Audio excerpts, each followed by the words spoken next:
Good evening, ladies and gentlemen. Thank you for being so patient, and welcome to you all. It's a very full house, as you can see. We're delighted to see so many people here this evening. My name is Robert Anderson.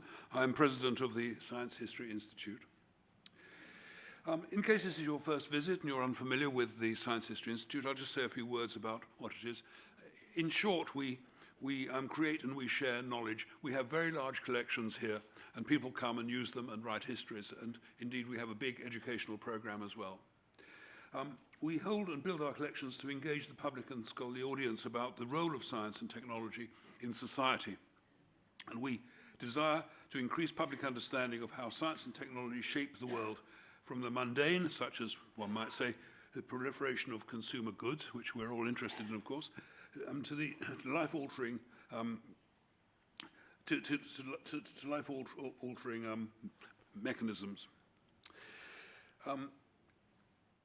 It's important, we believe, that we understand science, today's science. It's an inseparable part of our culture. At the same time, science is increasingly becoming difficult to understand and to explain. We give our audiences a chance to deepen their perceptions and perspectives and engage in dialogue and with us and with each other about how science and technology have changed and will continue to do so. And it's my pleasure tonight to welcome you all, both those of you who are here in person and indeed those who are joining us via our webcast for this really rather exciting occasion. The 2018 Ullyot Public Affairs Lecture, which is tonight going to be delivered by Jennifer Doudna. The Ullyot Public Affairs Lecture was established in 1990 to emphasize to the general public the positive role that chemical and molecular sciences play in our lives. Ullyot lecturers are distinguished in their fields, nationally recognized, and have the particular ability to communicate to a non-scientific but nevertheless highly curious audience. College presidents, CEOs, researchers of international reputation and leaders in science and government have come into this building to share their knowledge with us, with those who are present in Philadelphia and indeed the whole world. We consider ourselves now to be an international organization. In fact, we have an office in Paris.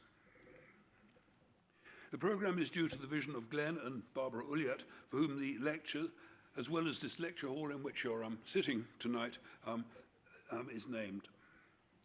And today, 4 organizations continue to carry on this vision as co-sponsors of the Ullyot Lecture. The 4 organizations are the Department of Chemistry at the University of Pennsylvania, the Department of Chemistry and Biochemistry at the University of the Sciences, the Philadelphia section and Delaware section of the American Chemical Society, and indeed ourselves, the Science History Institute. Together, we are pleased to bring to you the 20th Ullyot Public Affairs Lecture, the title of which is CRISPR Biology and Biotechnology, the Future of Genome Editing, and it's going to be delivered by Jennifer Doudna. So to tell you a little more about Jennifer and to invite up, I want to invite up Christopher Molyneux, President and CEO of Life Sciences Pennsylvania. Christopher, would you like to come and explain, please?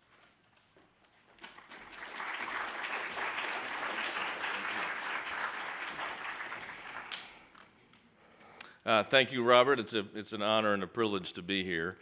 The organization that I lead, Life Sciences Pennsylvania, is the statewide trade association for the entire life sciences community of the Commonwealth of Pennsylvania. So academic research institutions, pharmaceutical companies, medical devices, diagnostics, digital health companies, the entire scientific and business ecosystem that is so strong here in Pennsylvania. We represent about 2,800 life sciences establishments and about 120,000 Pennsylvanians directly doing life sciences work.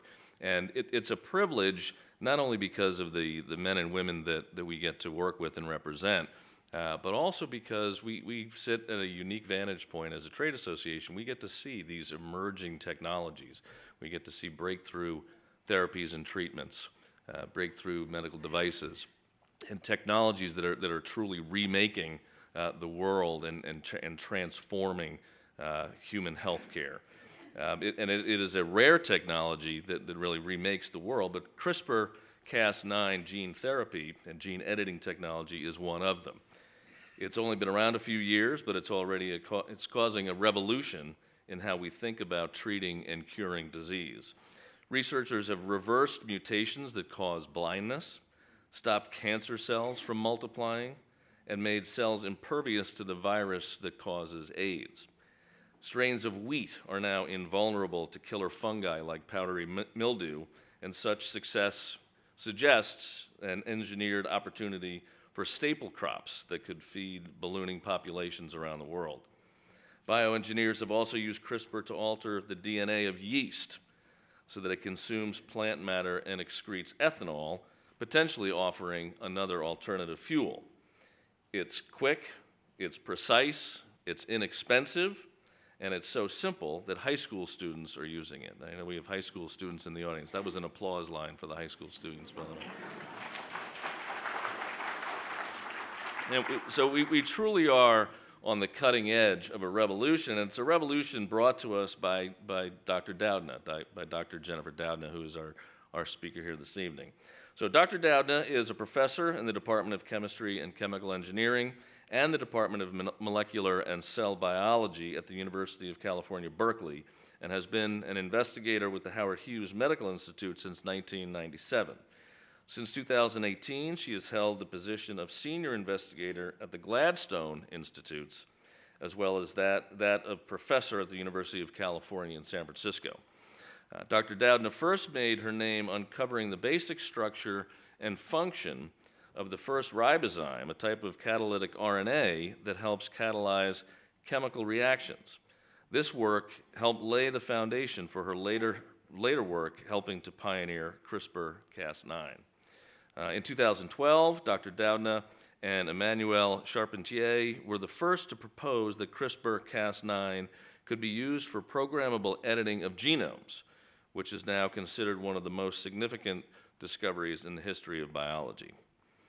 In addition to her scientific contributions, Dr. Doudna also takes the ethical implications of her work very seriously and has organized several conferences to discuss the ways to ensure that CRISPR-Cas9 is used for good. We're lucky to have that sort of mindfulness and accountability at the head of this charge, and we're very fortunate to have Dr. Doudna here with us tonight. So please welcome Dr. Jennifer Doudna. Thank you.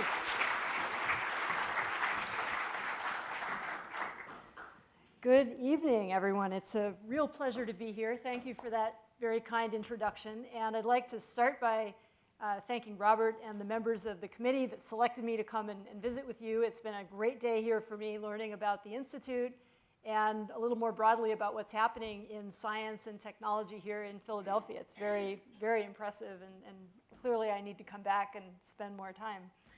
And I also wanted to just start out by pointing out that, I'm a scientist who has always done fundamental research. I've always asked very fundamental questions about biology in my lab, and the story that I want to tell you tonight is one that will illustrate some of the sort of serendipity of science, and in my experience, the opportunities that come up as a result of curiosity-driven research, which I think is a little bit under attack right now in terms of the funding agencies that question the value of that kind of science. And I'm really here to tell you that the kinds of opportunities that come up with an open-ended approach to exploring the natural world are really are unanticipated. We can't predict where new technologies and discoveries are going to come from. And so I really have the pleasure of sharing with you some incredibly exciting science. We're kind of at a moment in biology that is unprecedented in the sense that there are technologies now coming together, and one of them I'm going to talk about tonight, that provide opportunities for both manipulating DNA that in ways that will be useful clinically, but also understanding more about the natural world and really who we are as humans, that I find to be incredibly exciting. I just feel sort of fortunate to be alive at this moment and to be part of the science that is going into all of this. And to start talking about genome editing, I really just wanted to start by showing the structure of DNA. So, if we think about the code of life. This is the chemical that provides all of the instructions for cells and organisms to develop the way that they do. The structure of DNA was discovered back in the 1950s, and at that time, scientists already started imagining what would be possible if you could manipulate that code, if you could sequence it, read the code, synthesize it, write the code, and maybe even someday rewrite the code, alter the code. And it's that latter opportunity, altering the code, which is really what genome editing is all about. It's about being able to precisely change the DNA in cells that gives scientists the opportunity to not only do things like change DNA that might otherwise lead to disease, but also to understand the genetics that underlie organisms and their properties in ways that were, until very recently, simply not possible. So very briefly about me, so I started off my life in Hawaii. I grew up in Hawaii, and my father, nobody in my family was a scientist. I'm saying this partly for the students that are here. So I didn't know any scientists growing up, and I certainly didn't know any women scientists. But my dad was really interested in science, even though he was not a scientist, and he gave me this book when I was probably about 12 or 13 years old, that is a book about the discovery of the structure of DNA, written by Jim Watson. And when I read this book, I was completely blown away by the fact that scientists could ask a question like this about the structure of DNA and come up with experiments to answer it. And I started to imagine, I think at that time, what it might be like if I could actually spend my life doing that kind of work too. And so I went on in science. I got a degree in chemistry as a college student. And I took one biology class in college. And in that biology class, we learned about what's called the central dogma of molecular biology, which is that DNA is the information encoding molecule in cells. It's the store of the instructions for the cell. And those instructions are typically deployed as protein molecules that are coded for by the DNA. So the proteins are on the right-hand side. And then, at least in my college biology class, we were told there's this very boring molecule in the middle called RNA, which is kind of a chemical cousin of DNA, and it's really just an intermediary between the DNA and proteins. And so I didn't think too much more about it until I got to graduate school. And I learned that, in fact, there were, at that time, this was in the mid-1980s, there were interesting examples of RNA molecules that had chemical functions on their own. They didn't encode proteins, but they actually did interesting chemistry in cells without requiring anything else. And that got me interested in the whole question of what RNA molecules are doing in biological systems. My graduate advisor was interested in the role of RNA in the origin of life, and I started investigating the way that RNA is involved in really controlling the output of the genome, the way that genes are actually expressed and turned in, and the way that proteins are produced in cells. And that turns out to be a very rich area of biology that's we've been able to work in a number of different, on various aspects of that question over the last 3 decades. And the story that I'm going to tell you tonight is really one that came about, again, through that sort of curiosity about the role of RNA in controlling the way that bacteria interact with viruses. And the opportunity to understand this by thinking about and studying this process. And as I'll show you, this is really a pathway that fundamentally involves molecules of RNA. And so I got into this area that's now known by the acronym CRISPR back in around 2005, when a colleague of mine at Berkeley, Jill Banfield, who's shown here, was researching bacterial DNA. So her line of work involves studying organisms that live in interesting niches in the environment. and sequencing their DNA to learn about their lifestyles. And that line of work had led to a really interesting observation that she told me about in a phone call, where she said that a lot of bacteria have in their DNA, so this is showing you a circular chromosome of DNA in a bacterium, they have a repetitive place in the DNA sequence that is a storage site for little bits of DNA that come from viruses. And these sequences that had come to be known as CRISPRs include repeated elements, shown by the black diamonds, that flank inserted segments of DNA that are unique. Each one is different, and each comes from a different virus. So it's effectively a genetic vaccination card in bacteria, a place where these bugs store a genetic record of viruses that have infected them over time. Now, why would bacteria do that? And so in thinking about this, Jill and a few others who were noticing these sequences at that time proposed that these might, in fact, represent an adaptive immune system, a way that bacteria could acquire sequences of DNA, store them, and then somehow use them later to protect cells from future infection. And a clue to this was the presence of CRISPR-associated or Cas genes that were sitting sort of nearby in the genome that encoded proteins of unknown function, but that always were present together with these CRISPR arrays. So it was a hint that they might be participating somehow together to protect cells. And what emerged over the next few years in research that was going on in just a handful of labs around the world at the time was the fundamentals of how this adaptive immune system actually operates. And so I'm showing you here a picture of we're looking at a corner of a bacterial cell that's being infected by a virus.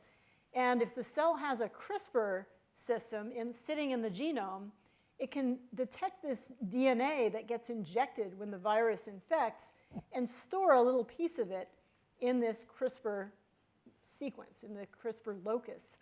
And then the cell is able to make a copy of that sequence in the form of an RNA molecule that starts off as a long segment of RNA that's subsequently chopped into individual units that contain, in each case, a sequence that comes from a virus, these little squiggly lines here.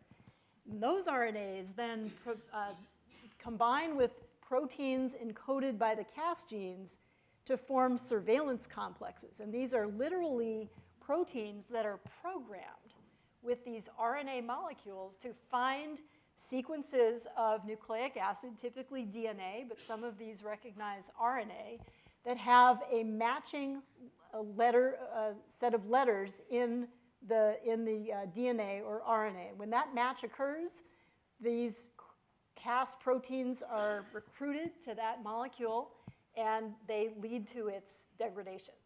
So it's a fantastic way that bugs can acquire immunity to phage kind of in real time, store these sequences, and then use them to protect the cell from future infection. And one of the things that turned out to be really interesting, and this is, again, work that was done initially largely in Jill Banfield's lab, and another guy named Eugene Koonin and his partner Kira Makarova at the National Institutes of Health, was that these are pathways that are very diverse in nature. And this is showing a cartoon of some of the different kinds of genes that are part of these pathways. So I'm just showing you Cas genes, and they're color-coded according to their function. So some of these were known to be involved in this actual interference step of protecting cells and destroying foreign DNA. Some of them were involved in production of the molecules necessary for this immune system to work. And then the ones over here were part of the adaptation part of the pathway, integrating new sequences of DNA. And we were initially studying one of the systems shown up here called type 1 that has multiple proteins that come together and protect cells from infection. But I was intrigued by the finding that there are CRISPR systems corresponding to these class 2 pathways down here on the bottom that instead of having many proteins required for the system to operate, they have, in each case, one large gene that encodes one large protein that's necessary for protecting cells from infection. And so when I met my collaborator, Emmanuel Charpentier, at a conference in 2011, we decided to collaborate to answer this question. What's the function of one of these big genes that encodes a large protein called Cas9, which seemed like a really interesting protein because it was the only protein necessary in these bugs to protect the cells from infection using the CRISPR pathway, but at the time, nobody knew how it worked. And so that's what we investigated, and it led to a really interesting finding that was the work of two fabulous scientists in our labs, Martin Jinek, who was working in my lab at Berkeley, and Chris Chylinski, who was working in Emmanuel's lab in Europe. And these two guys, even though they had never met, they were working, thousands of miles apart, they were doing experiments together and sharing ideas and data over the internet and over Skype. And they figured out that Cas9 is a fascinating protein that has the ability to recognize double-stranded DNA molecules and cut them precisely at a place that matches the letter sequence of the RNA molecule here coming from the CRISPR array. And so this molecule has a 20 nucleotide or 20 letter sequence on its end that is the recognition. It's really the zip code for this molecule. And when that interaction with DNA occurs, the protein unwinds the DNA and uses two separate active sites to make a chemical cut to the double helix. So it literally cuts apart the double helix of DNA and leads in bacteria to destruction of that DNA molecule. Now, importantly, so Martin and Christoph were doing biochemistry, which means they were working with purified molecules in the lab, so we could really figure out what was necessary and sufficient for this DNA cutting reaction to work. And that revealed that in bacteria, there's a second type of RNA called tracer, this red molecule, that is essential for Cas9 to function. It has to be there because it provides a structural handle that allows Cas9 to hold on to these RNA molecules. And so that allowed us to manipulate this protein and program it to recognize different DNA molecules by making changes to this letter sequence here. It also led Martin Jinek to recognize that he could simplify the system compared to what nature has done by linking together these two RNAs to have a single, what we called a single guide RNA that would have the address for DNA recognition on this end and the handle for Cas9 binding on the other end. And this was, for us, kind of the moment when this project, which started as a curiosity-driven research effort, when we realized this was science that was going in a very different direction from what we anticipated. Because here we had a two-component system with the single guide RNA being used to program Cas9 for DNA binding and cutting that could be introduced into cells and used to cut apart essentially any DNA sequence. And you might be wondering, how does that relate to gene editing? And to answer that question, I have to introduce you to a summary of a lot of the research that had gone on in many labs over the previous 2 decades or so, with scientists discovering and trying to understand how cells deal with DNA damage. And that line of research had revealed that unlike in bacteria, where the cells are growing very, very fast, and when a double-stranded DNA break happens, the DNA is quickly destroyed. In cells like human cells, our cells, plant cells, other kinds of what are called eukaryotic cells, these are cells that are growing a lot more slowly, and they have to deal with DNA damage as a sort of in the course of DNA replication and cell division. And so these are cells that have machinery to detect double-stranded breaks like this one and repair them in pathways that include either linking together the broken ends of DNA and sometimes in the process making a little deletion or insertion to the DNA sequence, or by using a DNA template that has some sequence matching the flanking the site of the break that can lead to incorporation of new genetic information during the repair process. And so scientists had studied this and had recognized that if you could introduce a double-stranded DNA break into a cell's genome, you could trigger this kind of repair and in the process trigger a change to the DNA sequence. In other words, genome editing. And the challenge was how to introduce a double-stranded break. Not so easy. And so earlier technologies for doing this had been developed relying on proteins that could be engineered to bind and cut DNA. And they worked very well, but they were very cumbersome. You had to have extensive experience with proteins and how to engineer them. It often took significant time to make each protein that was necessary for a single engineering change to a particular genome. And so it was just not possible for most labs to rapidly adopt that kind of technology, even though we could all see that it would be really cool if you could do that. And the fantastic thing about the CRISPR-Cas9 protein with its programming that happens through this single guide RNA is that here we finally had a way to easily alter the DNA recognition properties of Cas9 to allow it to use its chemical cleaver at any place where you might want to introduce a break and thereby trigger a genome editing event. And I wanted to show you this is a little video created by a wonderful artist, Janet Owasa, that shows how we imagine this system operating in eukaryotic cells. These are cells that have DNA inside the nucleus, and the DNA is highly compacted in the form of chromatin. And what this protein, Cas9, has to do is search through all of that DNA in the human genome, 3 billion base pairs of DNA, to find a single stretch that has a 20 base pair match to the 20 letters of the guide RNA. When that match occurs, the DNA unwinds inside the protein. The protein is able to cut the double helix, and then in a process that we don't fully understand, sort of magic happens. This is where the editing actually happens. The cell detects that broken DNA, sends in repair enzymes that can fix it by, in this example, actually integrating a new piece of genetic information at the site of the break. And what's amazing about this enzyme, even though it comes from bacteria, is that it turns out to be highly effective at doing this kind of chemistry in any kind of cell or organism where it's been tested.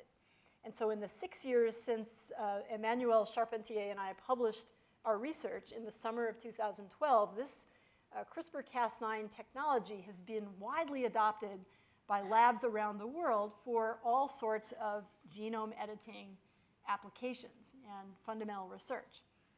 And so in our own lab, we've been continuing to try to understand how it works. It's sort of an amazing thing. Like you see a video like that, and it almost looks like science fiction, right? How can something really work like that? And how can it work accurately?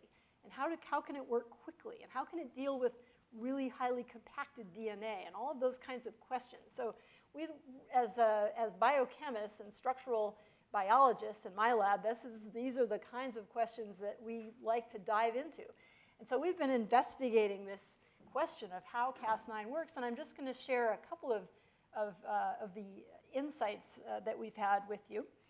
One is that this is a protein that works by using its guide RNA to interact with DNA by forming base pairs that mimic what happens in a normal DNA double helix. And this is actually a 3D printed model of Cas9 that's based on a real molecular structure of the molecule, the protein, that shows how it works. And so we've got the protein in white. It's got a guide RNA here in orange. And when it finds a matching sequence to the 20 letters in the guide RNA in a DNA substrate, this blue molecule, the DNA opens up inside the protein, an RNA-DNA helix forms, that's the orange and blue helix, and this displaced strand of DNA is then positioned for DNA cutting, as well as the strand that's associated with the RNA. So there are two separate chemical centers, we call them active sites in the protein, that are each responsible for cutting one of the DNA strands. So it makes a blunt, double-stranded break in the DNA. And I won't show you the data for this, but one of the things that's very interesting about this protein is that it's clearly evolved in bacteria to have a sensor that is detecting the base pairs that form in this RNA-DNA helix, so that it only is positioned to cut DNA when it's associated with a correct sequence of DNA. It's really the interaction is able to trigger active cutting of DNA only when it's associated with a correct site.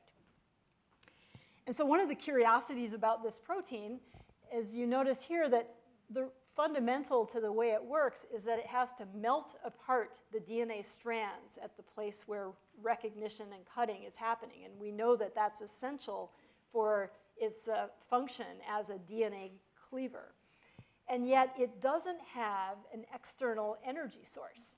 So it's truly somehow prying apart the DNA strands, but it doesn't have a way of, for those of you that know biochemistry, you know that a lot of enzymes that have to do work in the cell get energy to do that work by hydrolyzing ATP or GTP, but this molecule doesn't do that. So we've been wondering, how does it actually unwind and melt DNA, since that's so fundamental to the way it operates? And we don't fully know the answer yet, but one clue has come from comparing different structural states of the enzyme, this Cas9 protein, as it binds to RNA and then DNA molecules. And I wanted to show you a little animation that compares these structural states, showing the way this protein changes its shape as it binds to a guide RNA, the orange molecule. You saw a big rearrangement in that part of the enzyme. It opens up a channel in the center of the protein where DNA recognition can happen. And then when DNA binding occurs, there's an additional rearrangement of the structure to accommodate that RNA-DNA helix. And we think that that structural change also has to do with opening up of the DNA duplex. And then finally, this part of the enzyme in yellow is one of the chemical cleavers that swings into position to cut the DNA. And we know that that final structural change only happens when this protein is associated with a true DNA substrate and not a sequence that has a mismatch, for example, to the guide RNA. Let's see. This slide deck looks a little bit different from the one that I wanted to show you, but it's okay. We will go with it. So this is actually a more recent three-dimensional structure of the enzyme bound to a true double-stranded DNA molecule in blue and in magenta, showing how the DNA unwinds in the protein. And based on this structural work as well as some chemistry that we were able to do, we figured out that this is a protein that does, in fact, undergo these rearrangements in shape as it assembles with DNA. And we think that that's really part of its mechanism of prying apart those DNA strands. So I was not going to get into too much scientific detail here, but I think when they put up my slide deck, they picked the wrong file. So that's okay. That's okay. But you're going to hear a little more science than I was actually going to tell you, sort of a little bit more detail. But that's okay, because I'll try to explain it and tell you why we're doing what we're doing. So one of the things that we've been studying and working on in the lab is to ask whether there are, how many different kinds of CRISPR systems are out there. We know these are diverse, so we know there's lots of different flavors of these, and can we understand how they work? And as I'll show you very briefly, the answer is there are new ones, and they have interesting properties. So I'll show you a little bit of that. And then I also wanted to tell you in the last part of the talk really where this technology now is going. It's an exciting moment, and what's happening? How are people using this technology, and what do we need to think about, and how is it going to affect all of us in the future?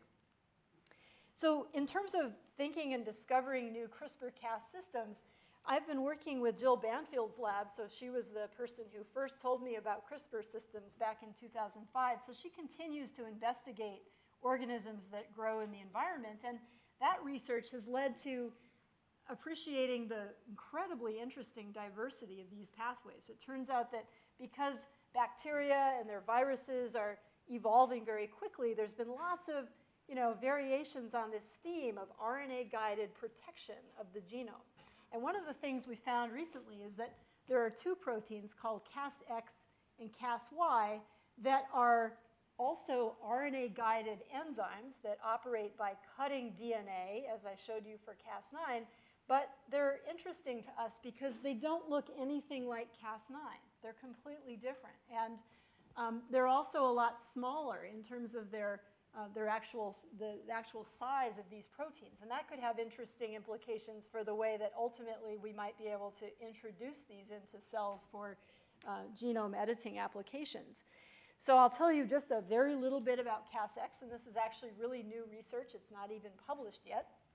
And, but it came out of this study that we did in collaboration with Jill Banfield, wonderful guy David Burstein, who is a computational biologist, who basically said, can I find CRISPR arrays, and those are relatively easy to find in these kinds of data sets, that are next door to a gene that is of unknown function. So it's proximal to the CRISPR array. It might be involved in this adaptive immunity, but we don't know what it does. And the answer was yes. And one of these was this protein that we ended up calling Cas-X. So it was sitting in a bacterial genome. Here's the CRISPR array over here. And that molecule called tracer, we found a place in the genome that encodes that.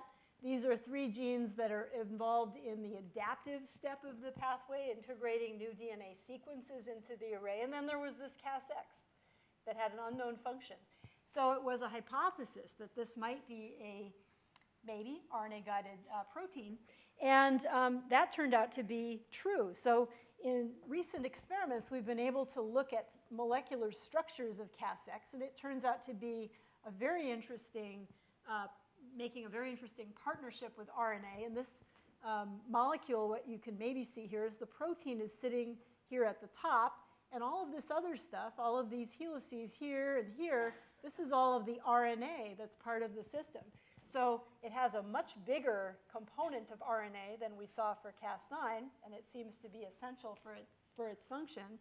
And furthermore, it's active for gene silencing and regulation. So this is one kind of experiment that we did doing using the Cas-X protein to turn off expression of a gene encoding a green fluorescent protein in bacteria. So this shows cells that are making the green fluorescent protein, and these cells are actually making both green and red fluorescent proteins. So when they're made together in these cells, they look yellow.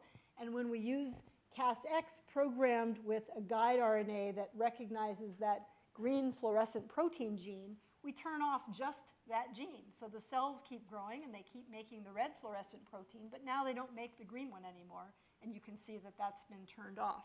And this shows you, gives you a sense of the efficiency of this, right? All of the cells are basically, have received that editor, and they've made that change.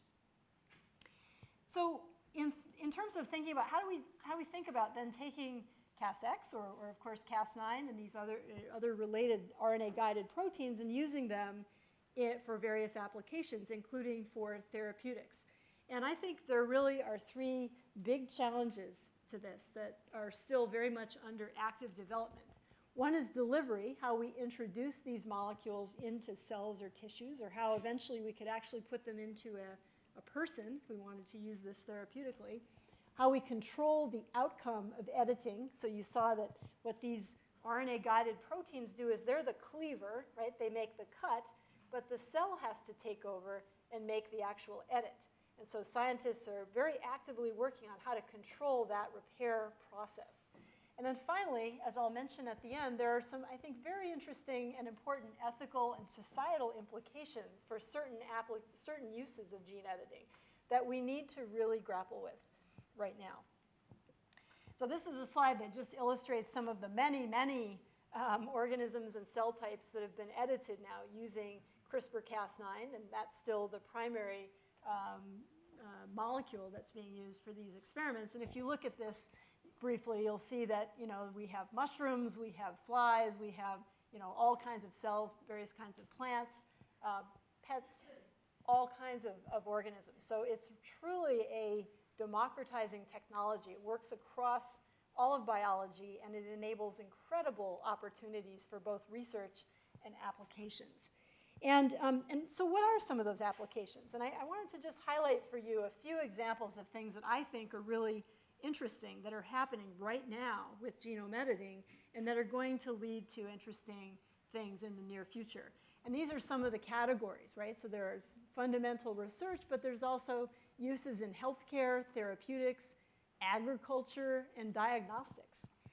And just to highlight this, I thought I would show you two things that are happening on the research front that are sort of illustrating changes that are really, profoundly affecting the way that scientists decide what to study and then how to study them. So this was a slide I got from Claude Desplan's lab at New York University. Michael Perry, a student in his lab, who was doing work on butterflies, and they were studying they were wanting to study the genetics of butterfly wing pattern development. But until Cas9 came along, it was impossible to do genetics in these organisms. They could only collect animals in the wild and try to look and correlate changes in wing patterns with various things, diet, environment, et cetera.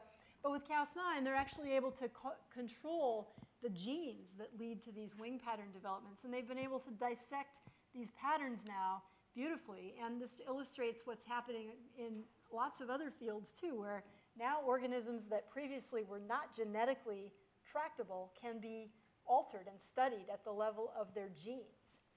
So another example of this kind of research is what's happening with understanding and trying to make sense of what the Neanderthal DNA genome can tell us about who we are as Homo sapiens. So you may know that over the last few years, scientists like Svante Pääbo and others have been able to collect samples from Neanderthal remains and sequence the genome of these of Neanderthals.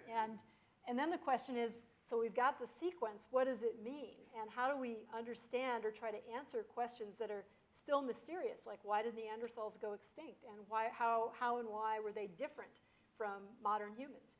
And so an experiment that's going on right now is that scientists are using little sort of what we call organoids. These are tissues that grow in the laboratory that have some properties. They're not really little brains, but they have some properties of neurons that mimic what happens in mammalian brains to investigate how genes in the Neanderthal genome might change the way that these these little brain organoids can develop and function. And in doing those kinds of experiments, they use gene editing to cut out and then introduce those Neanderthal genes into the modern human genome in the context of these organoids. So that's research that, again, would not have been possible if it weren't possible to edit DNA precisely and accurately. And then a couple of other examples. So in healthcare, there's been interest in using the gene editing technology to make changes to animal genomes that will have an impact in healthcare. And one of the ones that's gotten some attention lately is using it in pigs, because there's an opportunity to use these animals for organ donation, but they need to be, we need to make some changes to the DNA to make that possible. One is to remove virus sequences that are part of naturally of the pig genome, and it could infect humans if organs were put into humans directly. And the other is to make changes to DNA in pigs that will make their organs more human-like so they don't get rejected by our immune system. And that's happening now, and so these are efforts that are underway both in companies as well as in various academic labs. And then in terms of a direct clinical use of CRISPR technology, I wanted to share with you one experiment from our own lab. So this is something that wonderful postdoc Brett Stahl has been working on now for several years, where he's been modifying the Cas9 protein chemically so that it has the ability to get into cells in the brain. And so what we do in these experiments is we have the Cas9 protein programmed with guide RNAs that recognize a gene responsible for a neurodegenerative disease called Huntington's disease. This mutation has been known for a long time, but up until now there's been no way to deal with it or even think about correcting it. And what Brett's doing is injecting these modified proteins with guide RNAs into the brain. He's doing this in a mouse model of Huntington's. And these molecules go in and they start editing neurons that are located around the site of the injection. And just to show you how this works, this is an actual slice out of a mouse brain.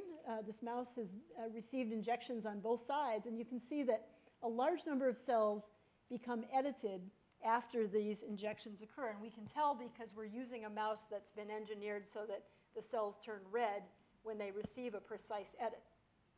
And we're actually quite excited about the potential for this to be useful not only for treating a disease like Huntington's, but also for understanding the fundamental genetics of brain disorders like this. And lest I ignore, I didn't want to ignore a huge area of impact for gene editing, which is agriculture. And I'm just going to give you one really interesting example, and that's work that's being done by Zach Lipman at Cold Spring Harbor Labs, where he's been able to use CRISPR-Cas9 to make changes to the DNA of tomatoes that alter their crop yields. And so he had I don't have it on this slide because it's so recent, but he showed at a recent conference I attended a slide where he had 15 different tomato plants that had been generated using CRISPR-Cas9, where he could alter the amount of fruit that these plants produce simply by dialing up or down the expression of one specific protein in these plants, something that in the past would have been impossible to imagine doing in any kind of controlled way. And now it's possible using this kind of technology. And this was on the cover of a scientific journal because scientists could see from this example that this would be possible potentially in a lot of other kinds of plants because they share similar genetics. So you could target this gene controlling crop production in other kinds of plants and alter yields in those crops as well. And then finally, I just wanted to mention that recent research, and this kind of gets back to, why do we care really about how these molecules actually work and what their biochemical functions are?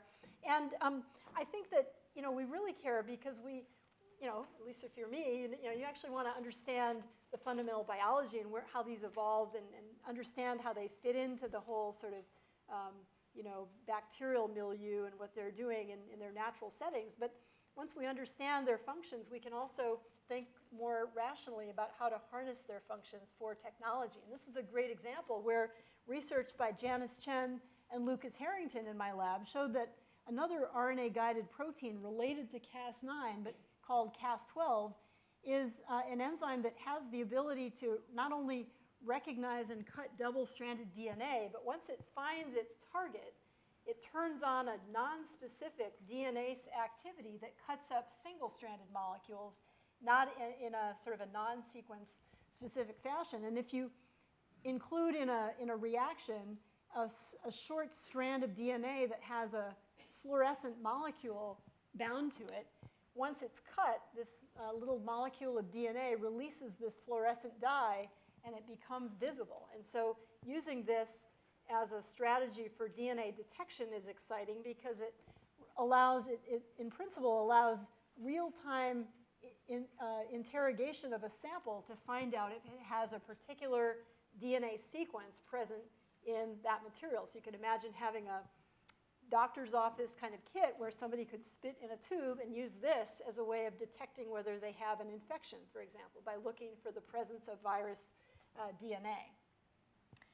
And then finally, I just wanted to circle back to this whole question of ethics. And there's a few uses of gene editing, or maybe at least a few, that that I think really require careful thought. And one of the ones that is probably attracts the most attention in a way is this business about heritable genome editing. And I wanted to point out that we can really divide genome editing into two different kinds. If we're doing it in fully developed cells or fully differentiated organs, we call that somatic cell editing.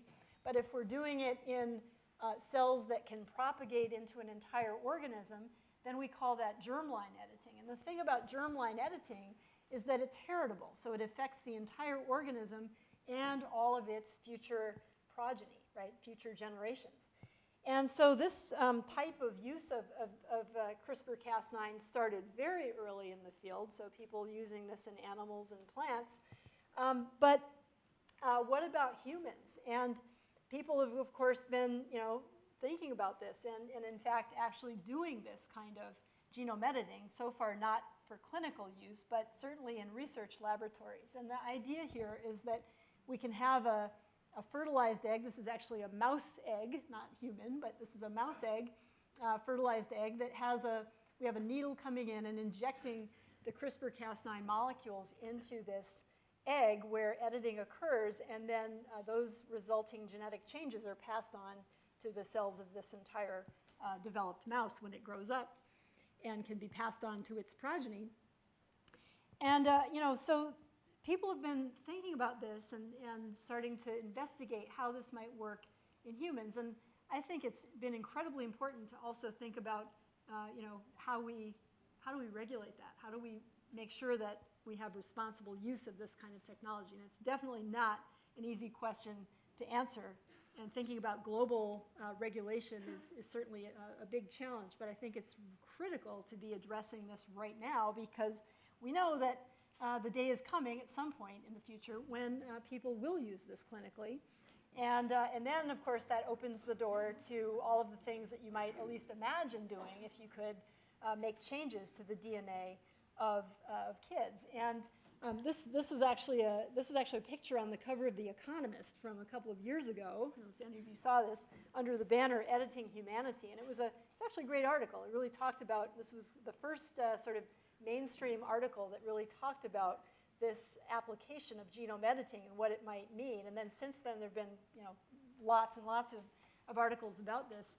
And the other thing that's happened is that scientists just in the last year in the UK, in the United States, and in China have been able to use CRISPR-Cas9 in viable human embryos in the laboratory. So we know that this kind of gene editing is possible in embryos, and there's still a lot of scientific debate about the outcome of those experiments and how the genome editing is actually working, but in principle, it does open the door to using it clinically. And I do also want to point out that this is still quite a fanciful slide, because these are all properties that come from many genes. We mostly don't know what those genes are that are interacting to create certain traits, and so it's not going to be possible anytime in the near future to do this kind of editing, even if we wanted to. But I think it's still important to be thinking about where this is all going. What does it mean? And how do we ensure that it's a technology that's used for good and for improving the human condition and not for outcomes that would be detrimental? And so I've been involved in a number of these conversations, and I wanted to point out that the national academies around the world have been very active in this area. So this is a report that was published last year from the national academies that built on a meeting that happened at the end of 2015 and provided a set of guidelines, really, for the use of human genome editing, especially in the germline, in the human germline. And it basically, you can download this report if you want to, and it basically recommends not using it clinically until there's opportunity for societal consensus around this kind of application. But the reality is that people around the world are there's lots of science that's going on, and not everybody subscribes to the same set of ideas about how this should be utilized. And so partly for that reason, we're having another meeting. It's happening in a week in Hong Kong, again sponsored by these national academies. And the goal there is to reassess, where are we today? This is now 3 years later. Where are we with the science? And also what's happening in terms of applications for things like human genome editing. So stay tuned. There will definitely be articles and reports about this meeting. And the hope is that also continues this discussion and sets guidelines for use that we hope scientists around the world will respect. And then finally, I just want to conclude by summarizing a couple of things that I've told you. So, RNA-guided gene editing is clearly a powerful way of manipulating genomes, and I mentioned just a few things to you tonight, but you should know that there's lots of, I would say, kind of auxiliary technologies that are built around these kinds of enzymes that allow things like imaging DNA in cells and controlling the output of genomes without actually chemically altering the DNA sequence. So, lots of things that are now possible with this sort of family of molecules that's, very exciting. And we know that the applications of these enzymes and for genome editing in general is going to require both understanding the chemistry of those edits, how the edits happen and how we can control them, but also in a societal sense, how we can regulate this and ensure that it's used responsibly. And then finally, the new biology and fundamental science is going to continue to drive this field forward. And as I was talking about today with several people, there's a really interesting interchange between fundamental research and technology. And I think they kind of, to me, they always feed back on each other. You have new technologies that enable new fundamental discoveries, and then those discoveries require, pose questions that need new technologies to be addressed. And so it just, it's sort of the process of science that, technology and new discoveries kind of go hand in hand. And none of this would be possible without a fabulous group of people that I've had the pleasure to work with. So this is a picture of members of my laboratory at the University of California, Berkeley, and I've got everybody in here. So this was a summer photo from, I think, just the end of last summer. We had 10 undergraduate students working in the lab, so this was great, and they're all in there. And then we've also had the good fortune to work with some wonderful scientific collaborators. Emmanuel Charpentier, of course, with whom we did the original work on Cas9, and then more recently with various colleagues at Berkeley. I mentioned Jill Banfield, and these other folks have been involved in a lot of the more fundamental mechanistic work that we're doing. And increasingly, we work with colleagues at University of California, San Francisco, our local, internationally famous medical school, for applications that include things like with Joel Palevsky's lab, using CRISPR-Cas for detection of cancer, cancer-causing viruses in patient samples in real time. And he's actually doing this in clinics in Africa, where there could be an incredible value in having a point-of-care diagnostic for this kind of thing. And then, of course, in academic research, we can't do anything without money. And all of these, I want to acknowledge these groups, and in particular, the Howard Hughes Medical Institute and the National Science Foundation were the organizations that first funded me to work on CRISPR biology back before anybody knew where this would be going. And I'm forever grateful that they gave us the opportunity to do the kind of curiosity-driven science that I think is so important for the future of both fundamental understanding and for technology development. So thank you very much.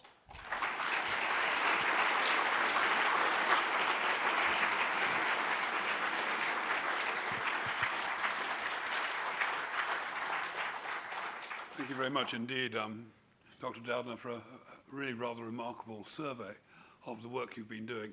Also asking very many questions, I think, which really, as society, we have to think about and perhaps even answer. Now, there is time for questions, perhaps 10 minutes or so, and we have a microphone in the middle of the room. We're not going to attempt to sort of try to get a microphone through to you. You've got to come to the microphone.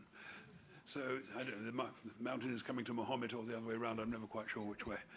So can you put up your hand if you wish to ask a question, and perhaps form an orderly queue behind the microphone, and ask the questions, and don't make your questions too long so we can get as many in as we can possibly. So the first question, yes, there's one there. Please find your way to the microphone.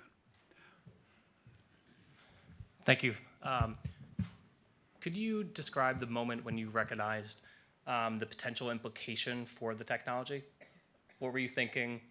What was the sort of the point where you recognized that this could be more than what you thought before?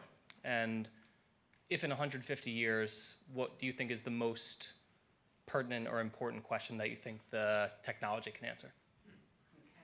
Oh boy, that's tough. Well, the moment was, I remember it well, Martin Jinek, my postdoc who did this work in our lab, was in my office, and he was showing me his biochemical data about Cas9, and we realized that this is a programmable enzyme, and not only that, it could be simplified to use this single guide RNA, and in that way easily be programmed to recognize essentially any DNA sequence and make an efficient double-stranded break. And when he showed me those data, we really looked at each other and said, gosh, this could be a really powerful tool for genome editing because of all the research that was going on with other tools for gene editing that were kind of working but not that well. And so that was really and interestingly, I was actually on sabbatical that year in Berkeley, and I just saw Martin, and he was reminding me of this, that I had started my sabbatical, and I was only about 3 weeks into my sabbatical when he showed me those data, and I thought, well, that's my hope of doing my own experiments are over because he's got so many interesting things to do with this that we're going to have to run after. So that was the moment, and then the way where do I see this going in the future? I think.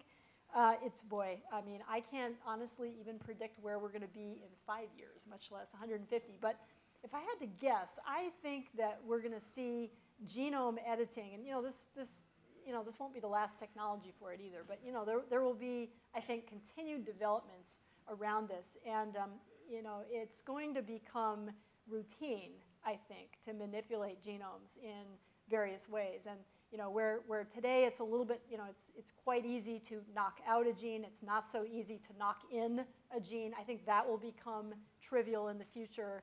I think that, ensuring that, that you can deliver these molecules into cells efficiently over time, that's going to become possible and maybe even trivial to do in the future. So, I think that this will become a part of the fabric of all of the kinds of research projects that people are doing in effectively any area of biology. And so then it really does open the door to saying, what do we do with a tool like that? And how do we use it in ways that will be productive and not destructive? Thank you. Next question. Is that here? Jennifer, I wondered if you would comment about the possibility of eliminating the Anopheles mosquito in order to eliminate malaria and the controversy about eliminating species, which is so destructive.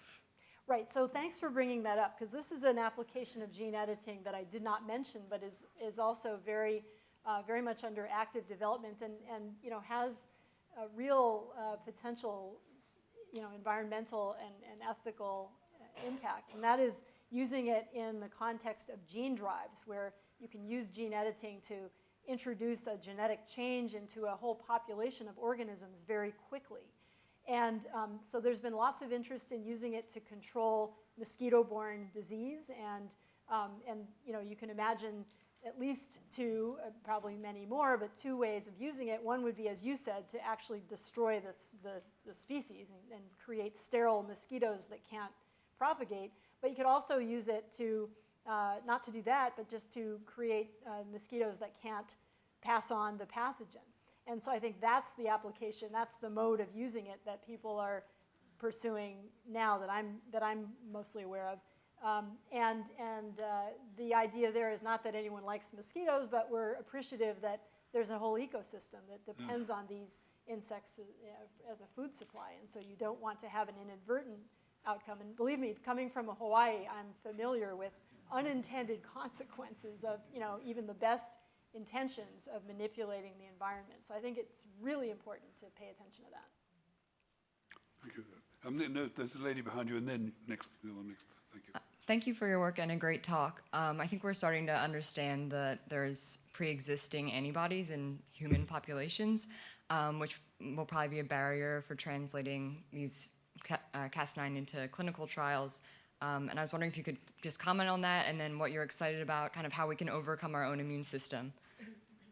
Yeah, so thanks again for bringing up that point too, because that's also very important. So what has emerged is that these particular enzymes, especially the one that Emmanuel and I first started working with, which comes from a human pathogenic bacterium, and because of that, a lot of people have been exposed over time to this bacterium, and so they have naturally occurring antibodies against this particular form of Cas9. And so in the end, will that be a barrier to clinical use? It's possible that it will. No one's demonstrated that yet.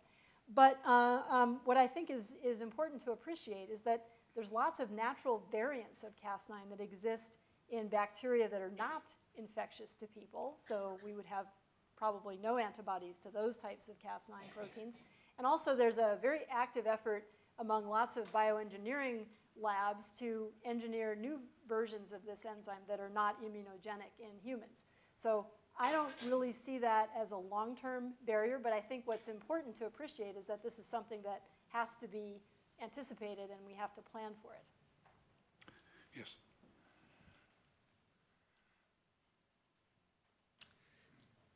We've seen many times in the past where, like, we learn to weaponize chlorine, we learn to weaponize nuclear devices. How can we prevent, even with a treaty, if we have governments like in Moscow, Washington, Tehran, Korea, that can or cannot live with agreements and decide to weaponize CRISPR? Yeah, it's a good question. I think I would say to that CRISPR technology is, like any technology, it has the potential to be used for ill intent, right? And so how do we ensure that it's not? I mean, it's a hard question to answer.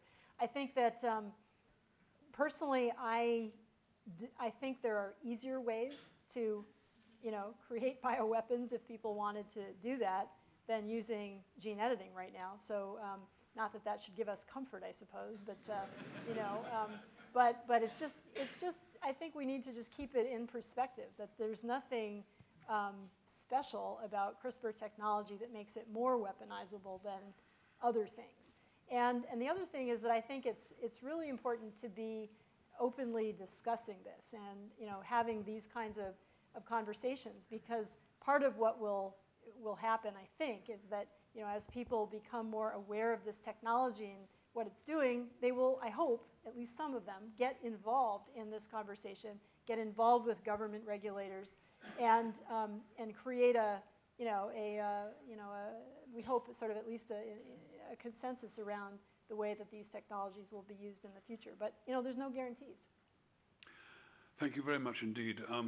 I must say that it's amazing when I consider that when I started studying chemistry in 1963, the structure of DNA had only been discovered 10 years earlier than that. It had a bit of a slow start, I think, in developing ideas but there's been an acceleration. I'm not quite sure whether it's a revolution. I think one could argue that, but it does seem to me that life is fundamentally different from when I first started my chemistry in the 1960s. Anyway, there is one more piece of business which we need to transact, and that is the presentation of the Liberty Bowl, which is standing on the table in front of us. And I'd like to ask Gary Melander, Hirschman McEnany Professor of Chemistry at the University of Pennsylvania, to come up to the stage and say a few words.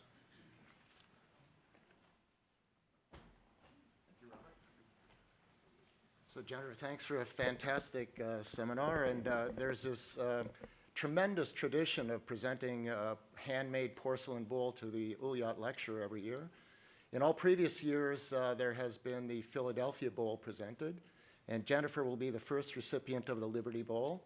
That's not to be confused with the football game on January 1st, for those of you who are football fans. This is a handmade porcelain bowl. In the inside, there's an inscription from the Declaration of Independence. There's also, for those of you who can't see it, there's various scenes from historic Philadelphia, including the University of Pennsylvania, Independence Hall, Liberty Bell, and many of the other historic buildings in downtown.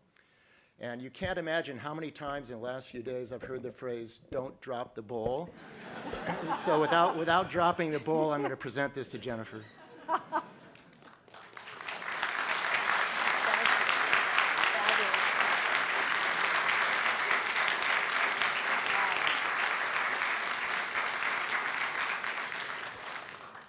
Well, thank you very much indeed. And there's only, I think, one more thing to say, and that is we have a reception for everyone on the third floor of this building so that you can discuss the meeting amongst yourselves and indeed, if you're lucky, even perhaps have a word with Dr. Doudna. So thank you all very much for coming, but especially thank you very much indeed, Dr. Doudna.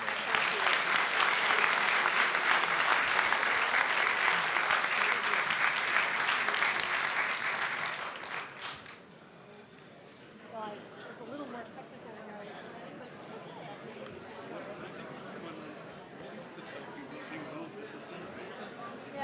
it's not simple. And it will be difficult for some people to imagine. That's the same. I mean, things were simpler 50 years ago, I seem to remember. Well, some. I know. I mean, I always think complexity of science and technology starting with mathematics. In the 1870s, that's Clark Maxwell equations. Yeah. I can't deal with those. And that's it. It's interesting. I mean, I don't think many people actually read Newton and understand. Oh, I'm sure. Yeah. My son is taking open physics right Oh, yeah. now, so I'm getting reminded of all these things. It's interesting. Anyway, it's great. Thank you very much.